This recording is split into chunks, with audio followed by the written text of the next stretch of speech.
I moved your inheritance into my name, starting fresh with someone younger who actually appreciates me." Greg's voice crackled through the phone from whatever beachside paradise he was calling from, followed by that smug laugh I'd grown to despise. "You really should have paid more attention to your accounts, sweetheart." The words hit me like ice water, but I didn't flinch.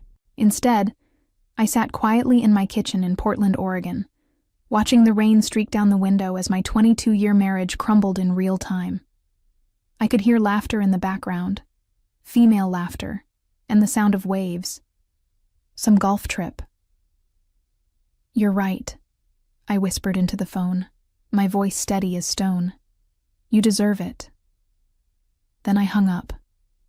My name is Danielle Foster, and I'm 45 years old. I work as a senior accountant for Hollowgate Systems, a mid-sized logistics company, and I've spent most of my adult life being methodical, careful, and maybe too trusting. But not today. Today, I felt something shift inside me, like tumblers falling into place in a lock. Greg thought he was clever. He thought that after 2 decades of marriage, he could simply waltz away with the inheritance I'd received from my Uncle Theodore 18 months ago. What he didn't know was that I'd learned to be very, very careful with money, especially after watching him blow through his own savings on his midlife crisis toys. The motorcycle, the expensive golf clubs, the designer clothes he claimed were networking investments. I poured myself a glass of wine and sat back down at my kitchen table, where my laptop was still open to the banking portal I'd been checking when he called. The inheritance, $600,000 plus the family cabin in the mountains, had been my security blanket, my escape plan that I'd hoped I'd never need to use. But Greg's timing was spectacularly poor. What he didn't realize was that Uncle Theodore had been more than just wealthy. He'd been paranoid about money, having lost his first fortune to a scheming business partner decades ago. When he'd left everything to me, he'd also left detailed instructions about protecting inherited wealth from predators and opportunists. I'd followed those instructions to the letter. The phone rang again. I glanced at the caller ID and saw Greg's number, but I didn't answer. Let him stew. Let him wonder why I'd been so calm, so accepting of his betrayal. He was about to learn that sometimes the quietest person in the room is the most dangerous. Outside, the rain kept falling, and I allowed myself a small smile. Greg had just made the biggest mistake of his life, and he didn't even know it yet. Growing up, I'd always been the responsible one. While my friends were out partying, I was studying accounting, planning for a stable future. I met Greg during my senior year of college. He was charming, ambitious, and talked about building an empire together. Back then, I believed him. For 22 years, I'd managed our household finances while Greg chased one get-rich-quick scheme after another. His construction company that folded after 6 months. The restaurant investment that turned into a tax nightmare. The cryptocurrency venture that cost us our vacation fund. Each time, I'd quietly cleaned up the mess, rebuilt our savings, and never said a word about his failures. Greg saw my silence as weakness. I saw it as strategy.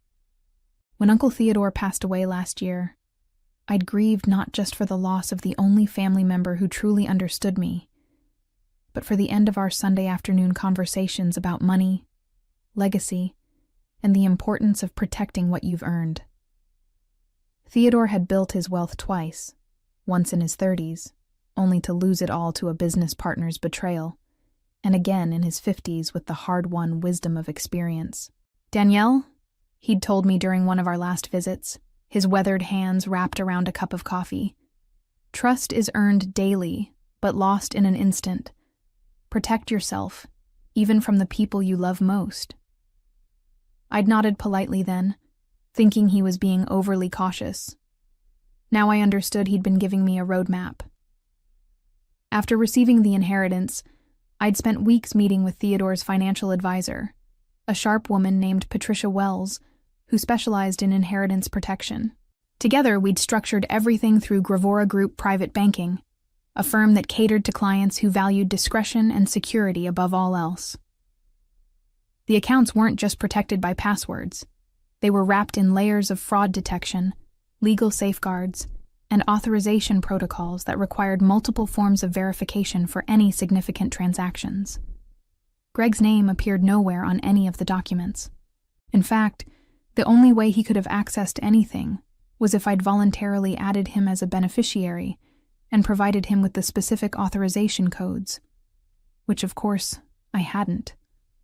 What Greg had tried to do was probably access our joint checking account, where I'd deposited a small portion of the inheritance for household expenses.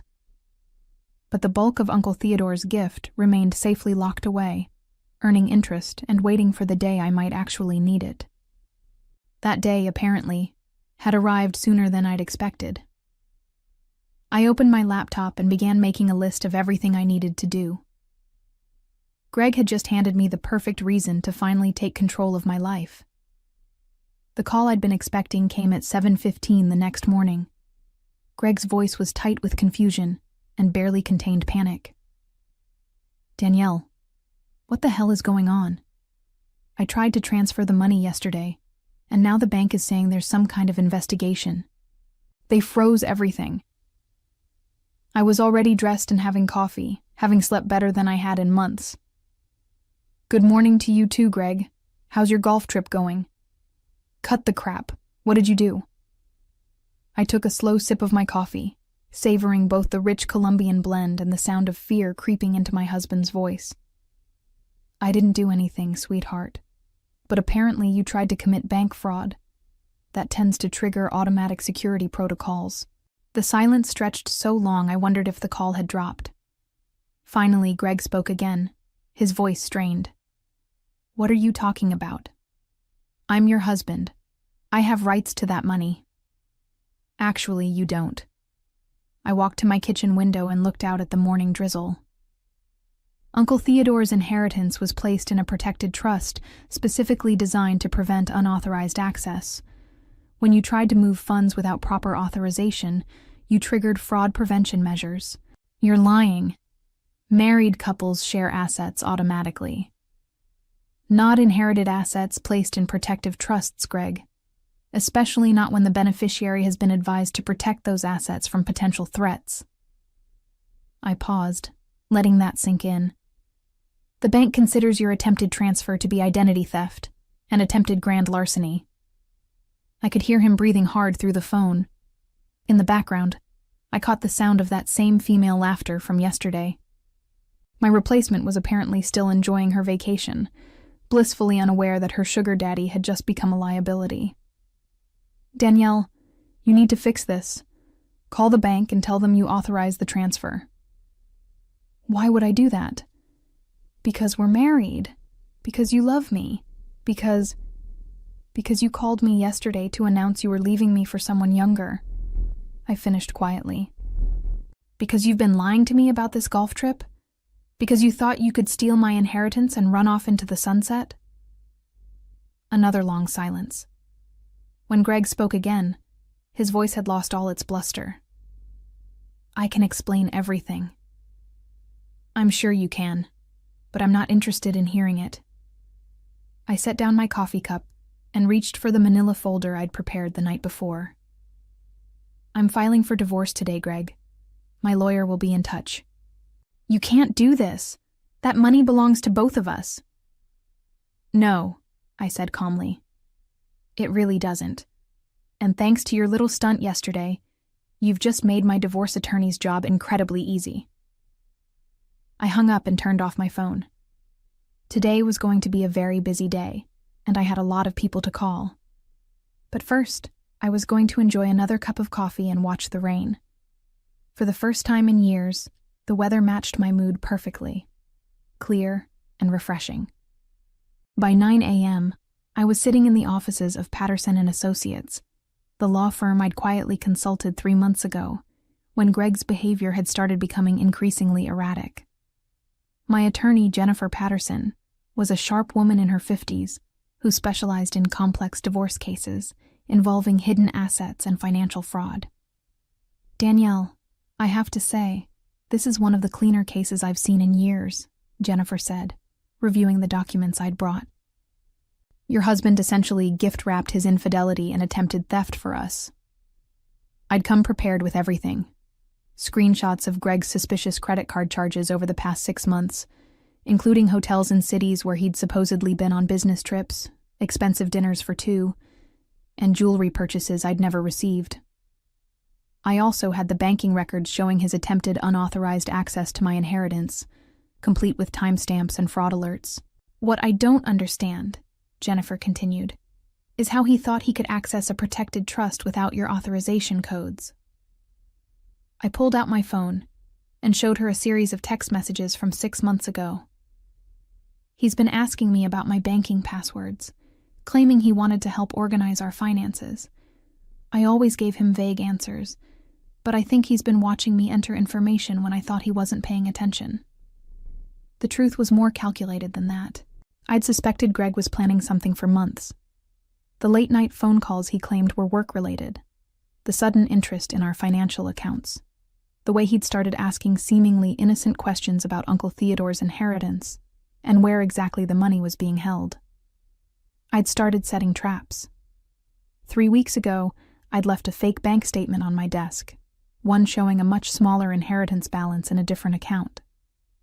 Greg had photographed it when he thought I wasn't looking. I'd watched him through the reflection in my computer monitor, his fingers flying as he captured the account numbers and routing information. Yesterday's attempted theft had been his move against the wrong account entirely. There's something else, I told Jennifer, pulling out a manila envelope. Greg's been transferring money out of our joint accounts for months. Small amounts, nothing that would trigger automatic alerts, but it adds up to almost $15,000. Jennifer's eyebrows shot up as she reviewed the documentation. Where was the money going? An account I'd never seen before. I hired a private investigator last month to look into it. I slid another document across her desk. Turns out Greg opened a secret account 8 months ago. The money was being used to fund his affair. Hotel rooms, trips, gifts for his girlfriend. And you have proof of the affair? I nodded toward my phone. The investigator followed him to Phoenix last weekend. Photos, video, credit card receipts. His golf trip is actually a romantic getaway with a 28-year-old named Amber, who works at his favorite sports bar. Jennifer was taking notes quickly. This is excellent work, Danielle. With this level of documentation, we can file for divorce on grounds of adultery and financial malfeasance. Plus, his attempted theft yesterday gives us leverage for a very favorable settlement. There's one more thing, I said quietly. When I set up the inheritance protection with my uncle's financial advisor, I included a clause that would automatically revoke any claim Greg might have to shared marital assets if he ever attempted to access the inheritance fraudulently. Jennifer looked up from her notes. You mean his attempt yesterday triggered an automatic forfeiture clause? As of yesterday evening, Greg legally forfeited his claim to our house, our shared savings, and his portion of my retirement accounts. I smiled grimly. Uncle Theodore was very thorough in his advice about protecting family wealth from predators. Jennifer sat back in her chair, looking impressed. Your uncle sounds like he was a very wise man. He was, and he taught me that sometimes the best defense is preparation. The call from Patricia Wells at Gravora Group Private Banking came at 11 a.m., just as I was leaving Jennifer's office. Patricia's voice was professionally calm, but I could hear satisfaction underneath. Mr. Foster has been calling our offices repeatedly since 8 this morning, she said. He seems to be under the impression that he can resolve this situation by speaking to a supervisor. And what have you told him? That any investigation into attempted unauthorized access to protected accounts must be handled through proper legal channels. We've also informed him that his actions have triggered automatic security protocols that cannot be reversed without court intervention. I smiled as I walked to my car. What exactly does that mean for him? Well, the attempted transfer has been reported to federal banking authorities as suspicious activity. Additionally, his social security number has been flagged in our system as a potential threat to account security. Any future attempts to access accounts linked to the trust will result in immediate law enforcement notification. This was even better than I'd hoped. Uncle Theodore's paranoid security measures were turning out to be a gift that kept giving. "There's something else," Patricia continued. "When we were reviewing the incident, we discovered that Mr. Foster had been making inquiries about your accounts for several months. He called our offices in February, claiming to be your financial advisor and requesting account information." My hands tightened on the steering wheel. "He did what?" "Our staff followed protocol and refused to provide any information. But we have records of multiple calls and one in-person visit where he attempted to present himself as your representative. At the time, we simply logged it as suspicious activity, but given yesterday's events, it establishes a clear pattern of premeditation." I pulled into a parking space and sat in my car, processing this information. Greg hadn't just been planning to steal from me. He'd been actively scheming for months, trying to find ways to access money that wasn't his. "Patricia, I need you to document everything. My attorney will want copies of all communication logs, security reports, and any evidence of his attempts to access the accounts." "Already prepared," she said efficiently. "I'll have everything couriered to your lawyer's office within the hour." After hanging up, I sat in my car for several minutes, watching office workers hurry through the drizzle. 22 years of marriage, and I was discovering that my husband was essentially a stranger. The Greg I'd fallen in love with in college would never have attempted something so calculating and cruel. Or maybe he would have, and I'd just been too trusting to see it. My phone buzzed with a text message from an unknown number. "This is Amber. Greg told me what you did to him. You're a vindictive bitch who doesn't deserve a man like him. He's never been happier than he is with me." I stared at the message for a moment, then typed back, "Tell Greg that when he gets arrested for bank fraud, he'll have plenty of time to think about how happy you make him." The response came immediately. "What arrest?" I didn't reply. Instead, I forwarded the text to Jennifer with a note. "Evidence of ongoing affair and contact information for the other woman." Then I drove to my office at Hollowgate Systems. I had work to do, and maintaining my normal routine would be important in the days ahead. My colleagues didn't need to know that my personal life was imploding, at least not yet. But as I walked into the building, I felt lighter than I had in months. Greg had been planning his escape for months, thinking he was orchestrating the perfect betrayal. What he didn't realize was that he'd walked straight into a trap that Uncle Theodore had designed specifically for men exactly like him. The knock on my office door at Hollowgate Systems came just before lunch. My supervisor, David Walsh, poked his head in with a concerned expression. "Danielle, there are 2 people here to see you. They say they're from Federal Banking Enforcement." My heart skipped, but I kept my voice steady. "Send them in, please." 2 agents entered my office. A woman in her 40s with kind eyes and a younger man who looked like he'd stepped out of a recruiting poster. They showed their credentials and introduced themselves as Agent Martinez and Agent Thompson. "Mrs. Foster, we're investigating suspicious banking activity related to your inheritance accounts," Agent Martinez said, settling into the chair across from my desk. "We understand your husband attempted to access protected funds without authorization." "That's correct." I closed my laptop and gave them my full attention. "He called me yesterday from what he claimed was a golf trip to inform me he'd moved my inheritance into his name. When I told him I didn't believe that was possible, he became agitated." Agent Thompson was taking notes. "Were you aware of any prior attempts by your husband to access these accounts?" "Not until this morning when my banking representative informed me there had been previous inquiries. Apparently he'd been calling the bank for months, claiming to be my financial advisor." I paused, choosing my words carefully.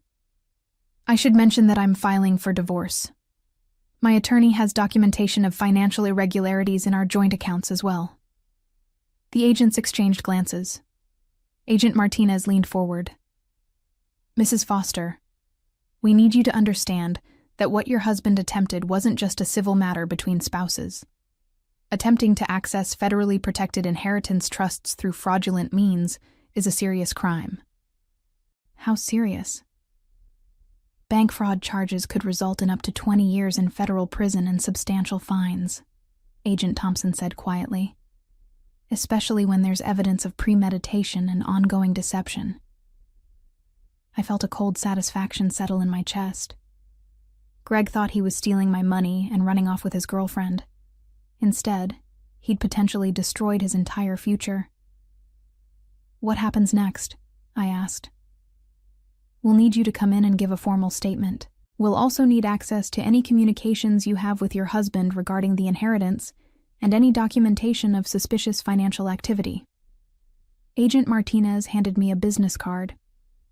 "Your banking institution has been very cooperative in providing evidence of the attempted access." After the agents left, I sat alone in my office, staring out the window at the Portland skyline. Part of me felt guilty for not warning Greg about how thoroughly protected the inheritance was. But then I remembered his phone call yesterday. The smugness in his voice, the casual cruelty of announcing his betrayal, the laughter of another woman in the background. Greg had made his choice. He'd chosen to see my patience as weakness, my trust as stupidity, and my love as something he could exploit and discard. My phone rang. Greg's number again. This time, I answered. "Danielle, please, you have to help me. There are federal agents asking questions. This has gone too far." "Has it?" I asked quietly. "I made a mistake, okay? I got scared about our future, about money, and I panicked. But we can fix this. We can work it out." "Greg, you didn't make a mistake. You planned this for months. You opened secret accounts. You lied about business trips. You've been stealing from our joint savings to fund your affair, and you attempted to commit federal bank fraud." My voice was calm, almost conversational. "The only thing you didn't plan for was getting caught. What do you want from me? What will it take to make this go away?" "Nothing," I said. "There's nothing you can do to make this go away. You did this to yourself." Then I hung up and went to lunch. The news that Greg had been arrested came 3 days later through a call from Agent Martinez. I was at home, preparing dinner for one, and actually enjoying the quiet, when my phone rang. "Mrs. Foster, I wanted to inform you that we've taken your husband into custody on charges of attempted bank fraud, identity theft, and violation of federal banking regulations." I set down my wooden spoon and leaned against the kitchen counter. "Where was he arrested?" "Phoenix. He was attempting to board a flight to Costa Rica with his companion when airport security detained him." Agent Martinez's voice carried a note of satisfaction. "Apparently, fleeing the country while under federal investigation isn't advisable." After hanging up, I poured myself a glass of wine and called Jennifer Patterson with the update. She was delighted with the news, explaining that Greg's arrest would expedite our divorce proceedings significantly. "A spouse in federal custody for financial crimes pretty much eliminates any claim he might have had to marital assets," she said. "Plus, his attempted flight from the country suggests consciousness of guilt." That evening, I received a series of increasingly frantic voicemails from Amber, Greg's girlfriend. The first was angry, accusing me of destroying a good man out of spite. By the third message, her tone had shifted to pleading, asking if there was anything I could do to help Greg. I deleted them all without responding. The next morning, my doorbell rang. A courier delivered a thick envelope containing documents from Gravora Group Private Banking. Patricia Wells had included a handwritten note. "All security protocols have been reset.